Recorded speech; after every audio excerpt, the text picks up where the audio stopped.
Welcome to LVM cinema. இன்றைக்கி நாம் அந்த திரை விமர்சனத்தில் இயக்குனர் ரவிக்குமார் இயக்கத்தில் சிவகார்த்திகேயன் நடிப்பில் வந்திருக்கக்கூடிய அயலான் அப்படின்ற படத்தை பற்றி தான் பார்க்க போகிறோம்.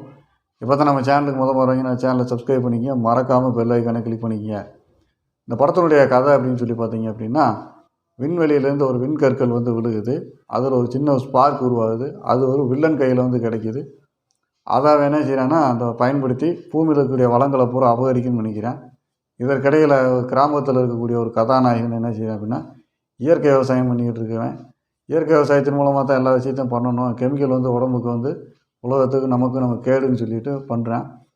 அது அந்தளவுக்கு ஒர்க் அவுட் ஆகலை. அதுக்கடுத்து என்ன செய்யணும், பிழைப்புக்காக என்ன செய்யணும், சென்னை தேடி வரேன். சென்னை தேடி வரக்கூடிய கதாநாயகனும் விண்கற்கள் மூலமாக வந்த அந்த ஸ்பார்க்கை தேடி ஏலியன் என்ன செய்யுதுன்னா வருது. அந்த ஏலியனுக்கும் கதாநாயகனுக்கும் ஒரு நட்பு உருவாகி கார்பரேட் வில்லைங்கிட்ட இருக்கக்கூடிய அந்த ஸ்பார்க்கை எப்படியாச்சும் கைப்பற்றி இந்த உலகத்தை காப்பாற்றணும் அப்படின்றது தான் இந்த படத்தினுடைய மீதி கதையாகும். இந்த படம் பார்த்திங்கன்னா 2018 எடுக்கப்பட்ட ஒரு படம். இந்த படம் ஏற்கனவே என்னச்சுன்னா, இந்த ஏலியன் சம்மந்தமான கான்செப்ட் பார்த்திங்கன்னா ஹாலிவுட்லேருந்து ஒரு படம் இருக்குது. அந்த படத்தினுடைய இன்ஸ்பயரில் கூட அந்த படத்தை பண்ணியிருக்கலாம் ரவிக்குமார். அதுக்கடையில் பார்த்தீங்க அப்படின்னா இந்த படம் பார்த்திங்கன்னா 7 வருஷம் கழித்து இந்த படம் ரிலீஸ் ஆகிருக்கு. ஏன்னா இருக்க கிராஃபிக்ஸ் காட்சிகள் பூராமே அவ்வளோ கஷ்டமான ஒரு விஷயம். விஎஃப்எக்ஸ் ஒர்க் ரொம்ப பாராட்டப்பட வேண்டிய ஒரு விஷயம்.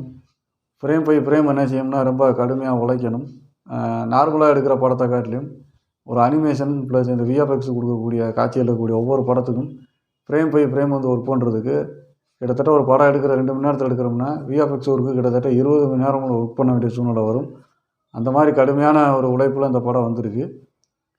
இந்த படத்தில் என்ன மிஸ் ஆகுது அப்படின்னு சொல்லி பார்த்தீங்கன்னா, இவ்வளோ உழைப்பு போட்ட ஒரு படத்தில் திரைக்கதையில் கவனம் செலுத்தியிருந்தால் இன்னமும் அட்டகாசமாக இருந்திருக்கு. இந்த படம் பார்க்குற நமக்கு எந்த ஒரு ஃபீலையுமே நமக்கு கொடுக்கல. படத்தில் பார்த்திங்கன்னா வில்லன் கேரக்டர் இன்னும் ஸ்ட்ராங்காக இருந்திருந்தால் இன்னும் கொஞ்சம் நல்லா இருந்திருக்கும். அவங்களுக்கும் கதாநாயகனுக்கும் வில்லனுக்குமான உடைய ஏலியனுக்கும் உரிய ஒரு போட்டியோ அல்லது தன்மையோ ஒரு விறுவிறுப்பு தன்மையோ எதுவுமே நமக்கு ஏற்படவே இல்லை. அடுத்ததாக பார்த்திங்கன்னா இந்த படத்தில் மியூசிக் ரொம்ப ரொம்ப ரொம்ப ரொம்ப ஒஸ்ட்டாக இருக்குது. மியூசிக் டைரக்டர் யாருன்னு பார்த்தீங்கன்னா ஏஆர் ரஹ்மான். எவ்வளோ படங்களுக்கு நல்ல ஆஸ்கார் வாங்கின ஒரு மியூசிக் டைரக்டர் இப்படி மியூசிக் பண்ணி வச்சுருக்காரு. எந்த பாட்டுமே நம்ம மைண்டில் நிற்கலை. ப்ளஸ் பேக்ரவுண்டு மியூசிக்காச்சும் நல்லா இருக்கும்னு பார்த்தா அதுவும் கிடையாது. படத்தில் மிகப்பெரிய பலம் அப்படின்னு சொன்னால் கிராஃபிக்ஸ் விஎஃப்எக்ஸ் ஒர்க் மட்டும்தான். அந்த சைடில் அந்த டீம் மட்டும் நல்லா பக்காவாக ஒர்க் பண்ணியிருக்காங்க. அதில் எந்த மாற்று கருத்தும் கிடையாது.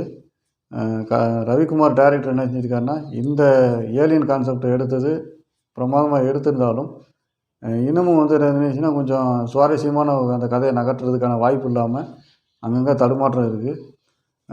பார்த்திங்கன்னா இன்ட்ரோலுக்கு அப்புறம்லாம் என்ன செய்யுதுன்னா சில காட்சிகள்லாம் ரொம்ப இழுவையாக இருக்குது. ஒரு கட்டத்தில் என்ன செய்யணும், இந்த ஏலியனுக்கும் ப்ளஸ் கதாநாயகனுக்குள்ள இமோஷனல் காட்சியில் இன்னும் வலுவாகவே அமைச்சிருந்துருக்கலாம். அதெல்லாம் அங்கே தவறுதலாக இருக்குது. இந்த படம் பார்த்திங்கன்னா குழந்தைகளுக்கு பிடிக்கக்கூடிய ஒரு அருமையான படம். ஜென்ரல் ஆடியன்ஸுக்கு இந்த படம் எப்படி பிடிக்கும்னு சொல்ல முடியாது. இந்த படத்தை பாருங்கள், படம் எப்படி இருக்குன்னு சொல்லி கமெண்ட்ஸில் சொல்லுங்கள். இந்த விமர்சனம் பிடிச்சிருந்துச்சுன்னா லைக் பண்ணுங்கள், ஷேர் பண்ணுங்கள், கமெண்ட்ஸ் பண்ணுங்கள். நன்றி, வணக்கம்.